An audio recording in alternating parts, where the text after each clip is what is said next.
আসসালামু আলাইকুম। হাকিমপুরে নবাগত জেলা প্রশাসক রফিকুল ইসলামের সঙ্গে উপজেলা প্রশাসন, আমদানিকারক ও সংশ্লিষ্টদের নিয়ে উপজেলা হলরুমে মতবিনিময় সভা অনুষ্ঠিত হয়েছে। সাথে আছে আমি ফারজানা নূপুর, মাহবুব হোসেন মেজর, তথ্য ভিডিওচিত্রে ডেস্ক রিপোর্ট। আজ মঙ্গলবার সকাল ১১টায় নিত্যপ্রয়োজনীয় দ্রব্য সামগ্রী বাজার মূল্য সহনশীল রাখায় ও চেইন তদারকির লক্ষ্যে দিনাজপুর নবাগত জেলা প্রশাসক ও রফিকুল ইসলামের সঙ্গে হাকিমপুর উপজেলা প্রশাসন, আমদানিকারক ও সংশ্লিষ্টদের নিয়ে হাকিমপুর উপজেলা হলরুম এক মতবিনিময় সভা অনুষ্ঠিত হয়।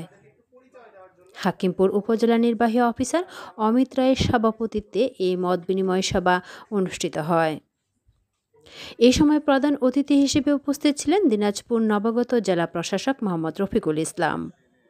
এ সময় হাকিমপুর উপজেলা প্রশাসনের বিভিন্ন কর্মকর্তাবৃন্দ, হিলি স্থলবন্দরের C&F অ্যাসোসিয়েশনের সভাপতি মোহাম্মদ ফেরদৌস রহমান ও বাংলা হিলি স্থলবন্দর আমদানি ও রফতানিকারক গ্রুপের সভাপতি মোহাম্মদ শওকত হোসেন শিল্পী, হিলি স্থলবন্দর C&F এজেন্ট ব্যবসায়ী আলহাজ মোহাম্মদ শহীদুল ইসলাম, আলহাজ মোহাম্মদ সাইফুল ইসলাম, পুলিশ প্রশাসনের পক্ষে হাকিমপুর থানার অফিসার ইনচার্জ মোহাম্মদ সুজন মিয়া এবং বিভিন্ন ব্যবসায়িক বৃন্দ সহ বিভিন্ন প্রিন্ট ও ইলেকট্রিক মিডিয়ার সাংবাদিকবৃন্দ উপস্থিত ছিলেন।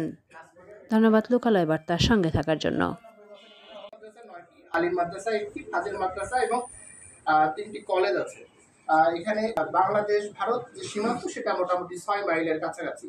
তো মোটামুটি একটু বর্ণনা তাদেরকে একটু পরিচয় দেওয়ার জন্য অনুরোধ করছি। প্রথমে আমি আমার বাম থেকে শুরু করছি।